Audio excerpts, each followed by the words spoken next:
Hello and welcome to this short explanatory video on concept of accruals. My name is Archan Mehta and I'm a lecturer in accounting. Let's dive into it. If I ask you what is accruals, you might answer, sure, I know that. I have seen it under liability section in balance sheet or in statement of financial position as we call it nowadays. You are actually right. But do you know that accruals is also a very important accounting concept which is at the foundation of preparation of financial statements? Most organizations, small or large, they prepare their statements using this concept. So what is it? Let's understand.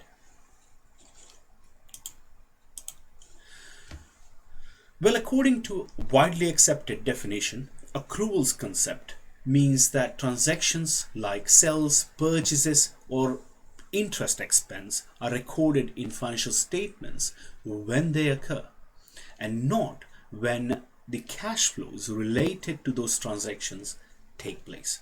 So if I purchase something on credit today, I would record it as an expense today, not in future when I pay for it. Let's understand it from an unreceived income point of view, first of all.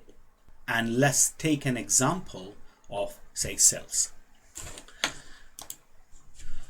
A business would record sales in their financial statements when the risks and rewards associated with those goods have exchanged hands, have been shifted from seller to buyer. In other words, if I sell £1,000 worth of goods to you today, but on credit, I would record the sales in my accounts today. I will not wait until I receive payment from you in future. Similarly, if £50 worth of interest on my bank deposit is due today or is related to current accounting period, I will record it as an interest income in my accounts today or in this period's financial statements rather than waiting until it is credited in my bank account in future.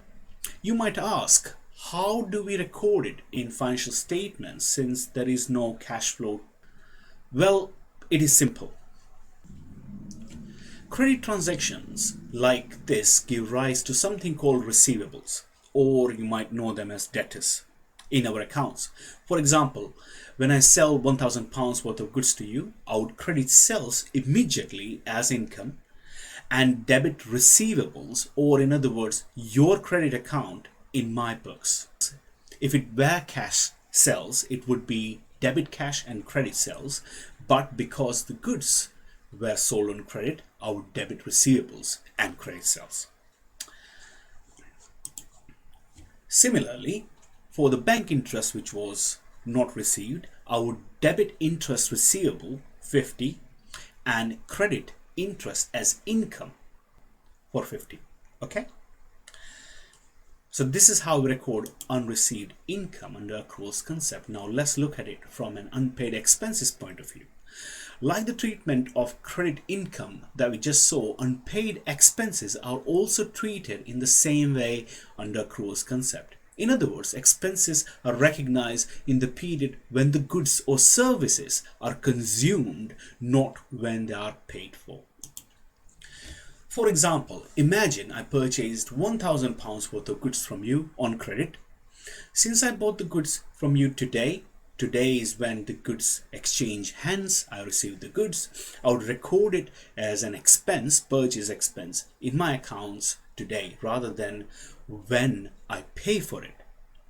Or if say I consume £50 worth of electricity in the current accounting period to run my business, I'll record that expense in my accounts as the expense for the current period, right? Rather than when I actually pay for it. Understood? So this is how we record the unpaid expenses under accruals concept. The goods purchased on credit from you, I would debit purchases £1,000 as expense because it relates to this period. I purchased them from you right now, and I will credit the trade payables or creditors accounts, not cash. Similarly, for unpaid electricity expense, I would debit electricity expense 50 and credit electricity expense payable, which is also known as accruals in accounting language. So this is how we treat the unpaid expenses, okay, in accounts. For the same reasons, when large assets are purchased, such as property, plant, and equipment, right, they are not recorded as an expense straight away. But by following the accruals concept, the cost of these items, these assets, are spread over the years during which they are used by a business. Or in other words, the cost of such assets are spread and matched against the benefits we derive from this kind of assets over their useful life. We know this treatment as depreciation, but again, it is based on the same concept of accruals. Okay. Now, let's talk about the importance. Why is this concept so important?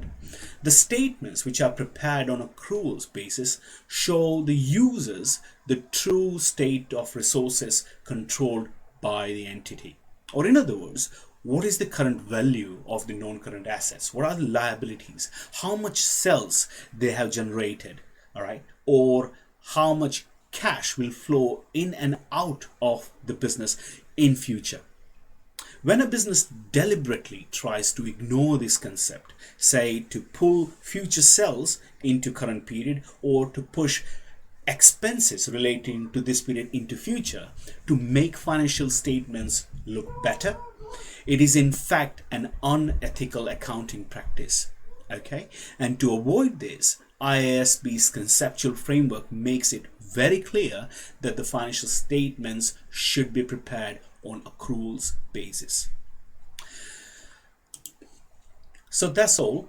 Please remember, under accruals basis, the transactions are recorded or recognized when they occur and not when the related cash flows take place. Thank you very much for paying attention and take care. Bye.